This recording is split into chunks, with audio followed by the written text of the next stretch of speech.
আমি আপনার কলবে আঘাত করতেই আসছি। আমার কথায় আপনি আঘাত পাবেন আমি জানি।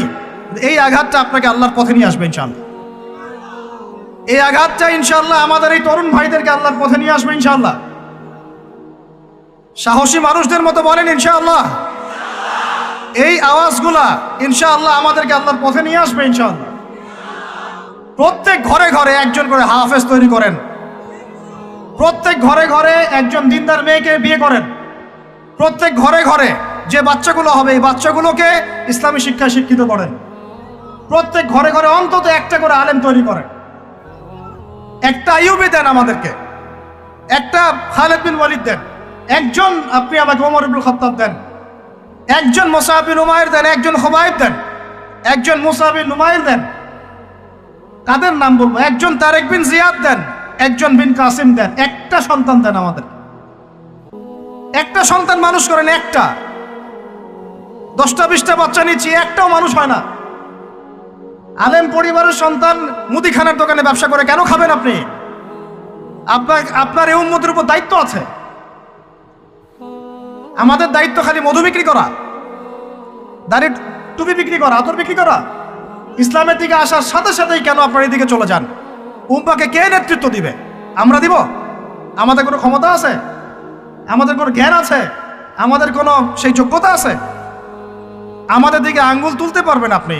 কারণ আল্লাহর কসম, আল্লাহর জমিনে সবচেয়ে গুনাহগার বান্দা আমরাই। যদি আমরা সত্যিকারের নেতৃত্ব প্রদান করার যোগ্যতা অর্জন করতে পারতাম, এতদিনে আমাদের হাতে দিন বিজয় হয়ে যেত। নাই সেটা আমার মধ্যে, নাই সেটা হয়তো আমাদের মধ্যে, পারছি না আমরা। আপনাকে দায়িত্ব নিতে হবে। একজন ভাই গার্মেন্টস ব্যবসায়ী, তিনি এত বড় একটা আয়োজন করতে পারেন, তার দায়িত্ব পালন করতে পারেন। আপনারও তো অর্থ সম্পদ আছে, একটা ইসলামিক ইউনিভার্সিটি করেন, একটা বড় একটা মার্কাজুল কোরআন, মার্কাজুল ইলম গড়ে তোলেন, উলামায়ে কেরামদের একটা জামাআত গড়ে তোলেন। কিছু পারেন না, অথেন্টিক বইগুলোকে প্রচার করার ব্যবস্থা করেন, কিছু অথেন্টিক মিডিয়া প্রডিউস করেন। তোমরা জেনারেল লাইনে পড়াশোনা করে কয়জন বিজ্ঞানী হচ্ছ? একটা সফটওয়্যার আবিষ্কার করতে পারছি না আমরা ইসলামিক। হাতে গোনা যায় অ্যাপস, 3টে 4টে অ্যাপস ইসলামিক। প্রযুক্তি আমাদের নিজস্ব হাতে তৈরি করা না, আমাদের স্বতন্ত্র মিডিয়া নাই। এই মিডিয়াগুলোতে কিছু হয় না, এগুলো বরং কোনো কোনো ক্ষেত্রে ফিতনাও ছড়ায় বেশি। কারণ আমার কথা মন খারাপ করেন না, কারণ আমি চ্যালেঞ্জ করতেছি আপনাদেরকে, আপনি 1000 জনকে বসান যারা দিন নিয়ে কাজ করতে চাচ্ছেন, তাদের 10%-এর কোরআন তেলাওয়াত সহি না। কোরআন তেলাওয়াত সহি না করে আপনাকে এত বড় দায়িত্ব নিতে কে বলল? আপনি তো বুঝবেন না যে কোনটার সাথে কোনটা দিতে হবে, কি বলা দরকার, কি প্রচার করা দরকার, কি করা যাবে না। বাংলাদেশে আলেমে আলেমে দ্বন্দ্ব লাগানোর জন্য অনেক সময় মিডিয়া দায়ী হয়ে গেছে। কেন এরকম সামলাইন দিতে গেলেন? অমুককে ধুয়ে দিল তমুক। সে যদি না ধুয়েও দেয় তবু তো আমার মনে হচ্ছে লোকটাকে ভালো মনে করতাম, লোকটাকে আলেম মনে করতাম। এরকম কথা বললো আমার সম্পর্কে, আমার মনের মধ্যে একটা খারাপ ধারণা সৃষ্টি হচ্ছে। কেন আপনি সামনে দিতে গেলেন? ওর যখন চোখে পড়বে সে আবার কাউন্টার দিবে, কারণ আমরা তো মন থেকে পবিত্র না, মনের মধ্যে হিংসা দিয়ে ভর্তি। আমি ঘুরেছি, প্রত্যেক মহলেই ঘুরেছি, আমরা এখন পর্যন্ত নফসের তাজকিয়া অর্জন করতে পারি নাই। মনে আমাদের যে পরিমাণ হিংসা বিদ্বেষ, এই হিংসা বিদ্বেষ নিয়ে কবরে গেলে আল্লাহ পাকের একটা আযাবও মাটিতে পড়বে না। আল্লাহ মাফ করুক আমাদেরকে। হিংসা নিয়ে যদি মানুষ পরকালে যায়, নেক আমলগুলা আগুনের মতো খেয়ে ফেলবে। নবী সাল্লাল্লাহু আলাইহি ওয়াসাল্লাম বলেছেন। আমরা এটাকে ফরজ করে নিয়েছি নিজেদের মধ্যে। ভাই, আপনারও তো যোগ্যতা আছে, আপনারও তো কিছু করার আছে। একটা অ্যাপস আবিষ্কার করেন, একটা বই লিখেন, একটা মাদ্রাসা করেন, একটা মসজিদ করেন, একটা ইসলামিক ইউনিভার্সিটি করে তোলেন, স্বতন্ত্র ইসলামিক মিডিয়া করে তোলেন। সবচেয়ে বড় কথা, কাজ যেগুলো হয় সেগুলো বিক্ষিপ্ত হয়ে যায়। এগুলো কোনো একটা সূত্রে গাঁথা না। এখানে একটা মাহফিল, ওখানে একটা, ওখানে একটা, ওখানে একটা, এখানে একটা মাদ্রাসা, ওখানে একটা, ওখানে একটা, এখানে একটা। 4 জন 4 ভাবে চিন্তা করেন, 4 জন 4 ভাবে চলেন। এখানে একটা সংগঠন ইসলামিক, ওখানে একটা, এখানে আর একটা, ওখানে একটা। একটা ওয়ান উম্মাহ জামাআ নাই বাংলাদেশ। তো আপনারা বলেন না আমাকে, এই উম্মাহকে কিভাবে আমরা বিজয় নিয়ে যাব? আমাকে আপনারা বলেন, ছোটখাটো প্রশ্ন করা বাদ দিয়ে আপনারা আমাকে উত্তর দেন, কিভাবে আপনি এই দুনিয়াতে আল্লাহ পাকের দ্বীন ইসলাম কায়েম করবেন? পথ পদ্ধতি কি আপনার কাছে? কি পথ পদ্ধতি? কিভাবে শুরু করবেন? তারপরে কি? তারপর কি? তারপর কি? তারপর কি? গন্তব্য কোথায়? এখন আমি বলি আপনাদেরকে গন্তব্য কোথায়? আমাদের গন্তব্য জেরুজালেম। গন্তব্য কোথায়?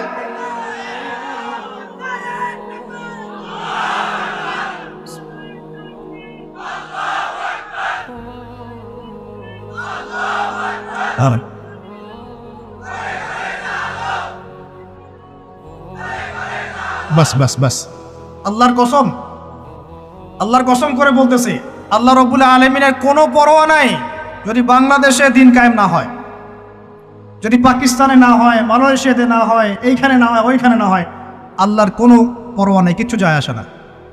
কারণ আখিরুজ্জামান স্টাডি করলে আপনি পাবেন যে অবশ্যই অবশ্যই নবী ঈসা ইবনে মারইয়াম এই পৃথিবীতে আবার আসছেন ইনশাআল্লাহ, এবং তিনি আসার আগেই মুসলিমদের মধ্যে একজন ত্রাণকর্তা আসবেন। তার নাম মুহাম্মদ। তার নাম কি? মুহাম্মদ।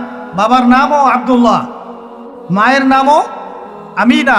মিল থাকবে বংশের। উঁচু নাক, চওড়া কপাল, নবী সাল্লাল্লাহু আলাইহি ওয়াসাল্লামের চেহারার সাথে সাদৃশ্য থাকবে। মুসলমানদেরকে নেতৃত্ব দিবেন ইনশাআল্লাহ তাআলা। আমি বলছিলাম আল্লাহ পাকের কোনো পরোয়া নাই, কারণ এই হাদিসগুলো স্টাডি করলে আপনি দেখবেন জেরুজালেম মুসলমানদের হাতে আসতে যাচ্ছে ইনশাআল্লাহ। ওইখানে ঈসা আলাইহিস সালাম 40 বছর ইসলামী খেলাফত কায়েম করবেন ইনশাআল্লাহ। খিলাফত নাই, ইসলামের প্রতিষ্ঠার কথা আপনি ভুলে যান। খিলাফত ছাড়া ইসলামী প্রতিষ্ঠার কথা ভুলে যান। ঈসা আলাইহিস সালাম এসে ইহুদিদের সাথে কোনো সন্ধি করবেন না। ইউনাইটেড নেশনসে গিয়ে বলবেন না যে আমাকে একটা স্বাধীন ফিলিস্তিন রাষ্ট্র প্রতিষ্ঠার অনুমোদন দেন। তিনি এই কথা বলবেন না। তিনি বলবেন না যে আমাকে ডলার দেন। IMF-এ গিয়ে বলবেন না আমাকে ঋণ দেন। বরং তিনি এই পুরো বৈশ্বিক কুফরি তাগুতি শক্তির গোড়ায় গিয়ে আঘাত করবেন ইনশাআল্লাহ। যতদিন পর্যন্ত এই পুরো বিশ্বে ইহুদি খ্রিস্টানদের যে অ্যালায়েন্স, জায়নিস্ট মুভমেন্ট, এর পতন না হচ্ছে, ততদিন পর্যন্ত মুসলমানরা স্বাধীন হতে পারে নাই। আমরা এখন পর্যন্ত স্বাধীন হতে পারি নাই, এটাই সত্য কথা। কখন স্বাধীন হবেন আপনি? কখন এই উম্মাহ স্বাধীন হবে? যখন আপনার আমার কথায় পশ্চিমারা উঠবে বসবে তখন। যখন আপনার আমার কথায় এই ইহুদিরা উঠবে আর বসবে তখন। যখন আপনার আমার কথায় এই পুরো কুফরি তাগুতি শক্তির উঠবে বসবে তখন বুঝবেন উম্মাহ স্বাধীন হয়েছে। স্বাধীনতা শুনছেন? বেলাল ইবনে রাবাহ স্বাধীন। যখন তাকে পিটানো হচ্ছে, শেকল দিয়ে বেঁধে শেষরায় টানা হচ্ছে, বেলাল ইবনে রাবাহ সেদিন স্বাধীন ছিলেন, কারণ তিনি আল্লাহ ছাড়া কারো দাসত্ব করেন না। আবু জাহেলের নির্মম নির্যাতন, উমাইয়া বিন খালাফের নির্মম নির্যাতন বেলাল ইবনে রাবাহকে পরাধীন করতে পারে নাই। বেলাল স্বাধীন আঘাতের মধ্যে। সুমাইয়া স্বাধীন। সুমাইয়ার নাম শুনেছেন? আমাদের বোনরা তার নামই জানেন। ওরা জানে কি প্রোডাক্ট আসলো বাজারে, কোন পার্লারে গেলে কি পাওয়া যায়, কোথায় গেলে কি হয়, কোন মার্কেটে গেলে কি পাবো। মার্কেট ভর্তি মহিলা দিয়ে, ভর্তি মহিলা দিয়ে। গার্মেন্টসও তো ভর্তি মহিলা দিয়ে। পর্দা কতটুকু মেনটেন হয় সেটাও ভাবতে হবে। জব করতে দোষ নাই, জব করতে দোষ আছে, পর্দা কতটুকু ভাবতে হবে না? যদি আমাদের এই দেহটা যে অবশ, আমাদের উম্মার যে দেহটা যে অবশ, এটা তো বোঝা যায় চলমান বিশ্ব রাজনীতি দেখলেই। বিশ্বের যে কোনো জায়গায় মুসলিমরা আঘাত পাচ্ছে, মার খাচ্ছে, নির্যাতিত হচ্ছে। দোয়াও তো মুখ দিয়ে বেরো হয় না। তাদের স্মরণে একদিন কেউ রোজা রেখে একটু দোয়াও করে না, নামাজে একটু দোয়াও করে না, দুইটা কথাও বলে না, কোনো মানববন্ধনও নাই, কোনো প্রতিবাদও নাই, কিছুই নাই। মানে পুরো দেহটাই প্যারালাইজড, শেষ, অবশ অনুভূতি। আর প্রত্যেকটা বর্ডার এক একটা অনিকেত প্রান্তর, যেখানে অনুভূতিগুলোর ব্যবচ্ছেদ করা হয়েছে, ফিলিংসগুলোকে ব্যবচ্ছেদ করে ফেলে দেওয়া হয়েছে, ফিলিংস নাই। সুমাইয়ার কথা শুনে আমাদের লাগলো না, কারণ সুমাইয়া আমার মেয়ে না, আমার মেয়ে আয়েশা তো আর না, আমার মেয়ে মারিয়াম তো আর না, আমার ছেলে ওমর উসমান তো আর না। সুমাইয়া তখন স্বাধীন, যখন তাকে বর্ষায় শহীদ করা হলো সে স্বাধীন, জান্নাতে চলে গেল। জুলাইবিস একজন সাহাবী ছিলেন, ছোটখাটো মানুষ, ইসলাম কবুল করে আসছেন খায়বার যুদ্ধের দিন। নবী সাল্লাল্লাহু আলাইহি ওয়াসাল্লাম তার হাতে তাকে তলোয়ার দিয়েছেন। এবং তাকে যুদ্ধে মানে অগ্রগামী যে সৈনিকরা থাকে প্রথম কাতারের দিকে সেখানে থাকার মানে চান্স দিয়েছেন। তাকে মানুষ বিয়ে করতে চাইতো না, কারণ তার চেহারা সুরত খুব একটা ভালো লাগে না, বংশ নিচু, মানুষের একটা থাকে না প্রেস্টিজ ইস্যু। তার মনে কষ্ট। নবী সাল্লাল্লাহু আলাইহি ওয়াসাল্লাম একদিন প্রস্তাব পাঠালেন তাকে চিঠি দিয়ে, যে তুমি এই চিঠিটা নিয়ে অমুক গোত্রে যাও, গিয়ে বলো যে আমিই বলেছি তোমাকে যেন মেয়ে দেয়। তখন তারপরেও মেয়ে দিতে চাচ্ছে না, কিন্তু সেই মেয়ে শুনেছে যে আল্লাহর নবী সুপারিশ করেছে, আমার যৌবনের উপর ধিক্কার যদি আমি এই সুপারিশ না রাখি।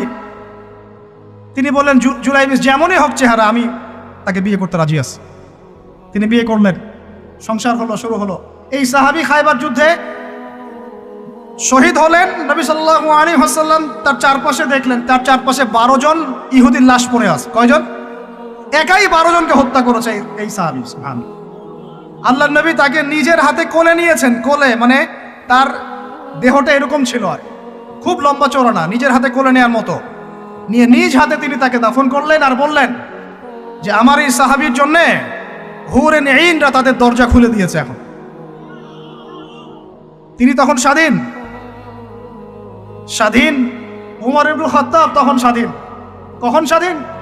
উমর রাদিয়াল্লাহু আনহু যে কোরআন খুলে সূরা তাহা পড়ছেন, তাহা পড়তে পড়তে তার ভিতরে ফিলিংস চলে আসলো যে না, এটা আল্লাহর পক্ষ থেকে আসছে। তিনি বলছেন খুযুনি ইলা রাসূলিল্লাহি ওয়া আসহাবিহি, আমাকে আল্লাহ রাসূলের কাছে নিয়ে চলো, তার সাহাবীদের কাছে নিয়ে চল। তাকে নিয়ে যাওয়া হলো। ভিতরে হামজা ছিলেন রাদিয়াল্লাহু আনহু, তাকে টেনে নিয়ে আসলেন ভিতরে। বলছেন তরোয়াল নিয়ে আসছো কি জন্য? হ্যাঁ, আলা তানতাহি হাত্তা ইয়াজআল আল্লাহু বিকা কারিয়া, ততক্ষণ পর্যন্ত কি তুমি ক্ষান্ত হবে না যতক্ষণ আল্লাহর গজব না আসছে তোমার উপরে?